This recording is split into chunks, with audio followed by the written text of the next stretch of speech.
Mengenai agama pasukan Templar sendiri, para sejarawan masih mendebatkan agama mereka.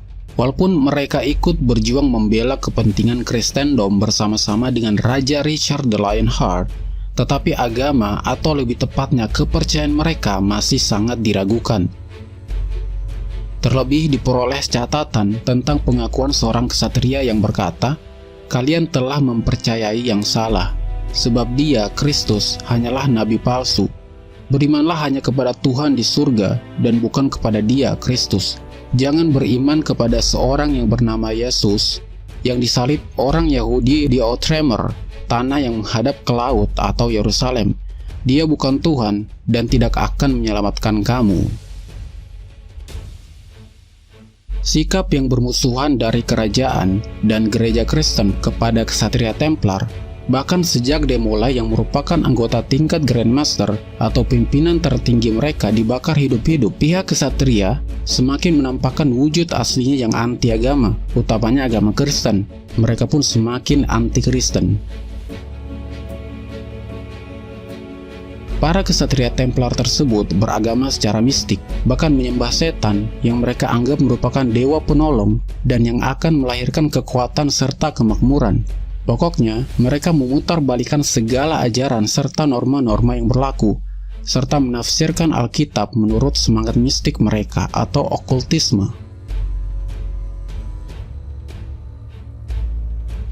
Salah satu dewa sesembahan mereka disebut Baphomet.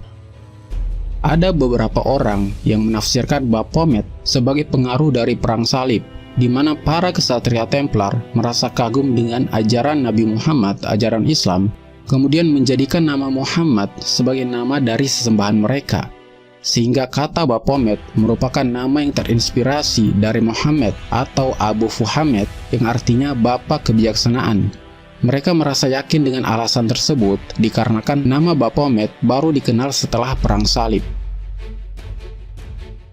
Pernyataan para sejarawan tersebut patut diragukan, mengingat nama Baphomet sudah lama dikenal. Dalam bahasa Yunani berarti kebijaksanaan. Pengertian Baphomet yang dibungkam berasal dari Muhammad atau Abu Fuhamed merupakan cara berpikir yang melecehkan kesucian Nabi Muhammad SAW, sebuah rencana dan konspirasi orang-orang yang mendiskreditkan kesucian Rasulullah. Alasan menghubungkan Baphomet dengan Muhammad tidak dapat dibuktikan secara ilmiah historis. Penafsiran spekulatif dihubungkan pula dengan rasa benci, dendam, tetapi juga kagum terhadap kaum muslimin di bawah pimpinan Salahuddin Al-Ayyubi yang menunjukkan sikap ksatria, tangguh, dan tidak terkalahkan. Sehingga mereka menyangka bahwa Nabi Muhammad itu adalah dewa kekuatan yang disembah umat Islam.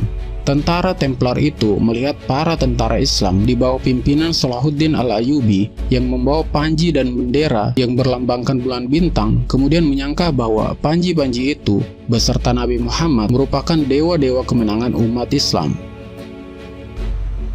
Kemudian setelah kembali ke tanah air mereka, dibuatlah rekayasa sembahan mereka yang baru dengan menciptakan gambaran Bapak Dewa Muhammad yang disebut Abu Muhammad atau Abu Fuhamed yang kemudian menjadi Baphomet. Lambang Baphomet menunjukkan anti-Islam dengan cara membelah bulan. Di sebelah kiri atas dibuatkan gambar bulan yang benderang, sedangkan di sebelah kanan bawah adalah lambang bulan yang gelap. Seakan-akan sebuah simbol untuk menghancurkan bulan bintang sebagai lambang Islam yang semula benderang di antara bintang-bintang untuk dihancurkan sehingga tidak lagi berbinar dan jatuh ke bumi.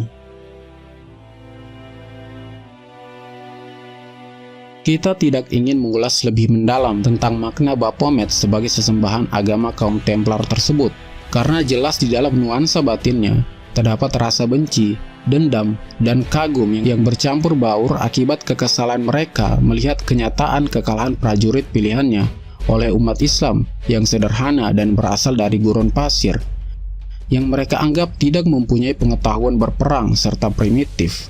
Akan tetapi kenyataannya mereka sangat tangguh, bahkan mempunyai sistem administrasi yang jauh lebih modern dari yang mereka perkirakan, termasuk sistem pengelolaan anggaran dan keuangan yang mereka tiru dalam bentuk perbankan atau usuri.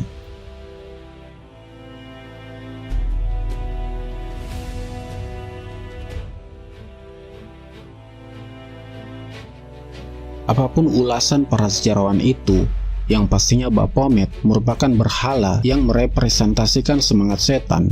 Karena sebagaimana banyak tulisan dan dokumen bahwa Freemason menganut ajaran setan dan berkembang sampai saat ini dengan organisasi, serta pola pemikiran yang disebut free thinker atau para pemikir bebas nilai. Nama God atau Tuhan seringkali diasosiasikan dengan nama God atau kambing, yang sekaligus dijadikan sebagai lambang penyembahan atau berhala, atau merepresentasikan scapegoatism, teori mencari kambing hitam sesuai dengan teori konspirasi dalam gerakan rahasia mereka. Anton Szandor LaVey, pendiri Satanic Worship 1966 dan pengarang The Satanic Bible menyebutkan, simbol Baphomet dipakai oleh The Knight Templar untuk mewakili ajaran setan melalui periode waktu yang berabad-abad lamanya. Simbol-simbol tersebut ditafsirkan dengan berbagai nama, misalnya Dewa Kambing Mendes, Kambing Hitam, Kambing Judas, dan sebagainya. Dari penelitian yang seksama dapat disimpulkan bahwa agama Freemason merupakan bentuk dari sinkretisme paganisme yang disesuaikan, juga ajaran yang bertumpu pada kebebasan berpikir, universalisme, unitarianisme, sekularisme, yang menjadikan manusia benar-benar manusia apabila terbebas dari dogma agama dan tirani kekuasaan. Lambang-lambang keagamaan mereka diselubungkan dengan memakai tanda salib terbalik sebagai bentuk perlawanan terhadap kaum Kristen yang mempercayai Yesus sebagai Kristus. Karena bagi mereka, Yesus adalah nabi palsu dan sekaligus memanipulasi keluhuran nama Kristus yang sebenarnya. Mereka mengakui dirinya sebagai antikristus.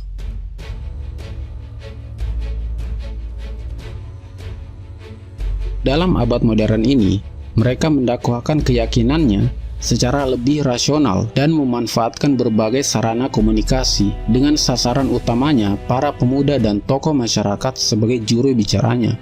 Tujuan yang mulai dikampanyekan antara lain universalisme, humanisme, dan unitarianisme. Secara garis besar patut diketahui ajarannya tersebut menyelusup ke berbagai peranata kehidupan dengan menanamkan paham yang secara politis dan sosial ingin mengubah pola pikir manusia menjadi makhluk yang bebas dari segala dogma dan tirani. Pemikiran ini dikembangkan lebih modern oleh organisasi Freemason adalah gerakan kemanusiaan baru, membebaskan diri dari keimanan buta yang dianggapnya sebagai perbudakan dan penjara kebebasan berpikir, khususnya perlawanannya terhadap dominasi gereja Katolik dan tirani lainnya yang tidak demokratis.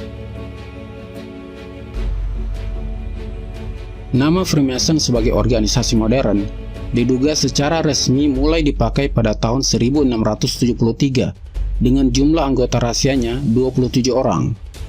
Sejak itu mereka mengaitkan nama Lodge yang dapat diartikan sebagai tempat pertemuan para anggota atau penginapan untuk pembicaraan yang sangat rahasia. Dokumen rahasia yang ditemukan dan dapat dipercaya tentang eksistensi gerakan rahasia Freemason adalah The Grand Lodge of the Modern, baru diperoleh secara pasti pada tanggal 24 Juni 1717 di Inggris.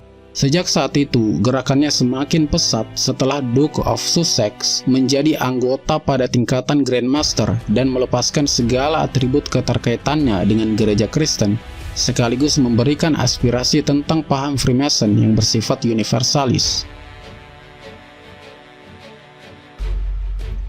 Sebagaimana tingkatan Illuminati, keanggotaan Freemason dibagi dalam 3 tingkatan, yaitu Apprentice, Fellowcraft, dan Master Mason, atau disebut juga Grandmaster atau Grand Lodge.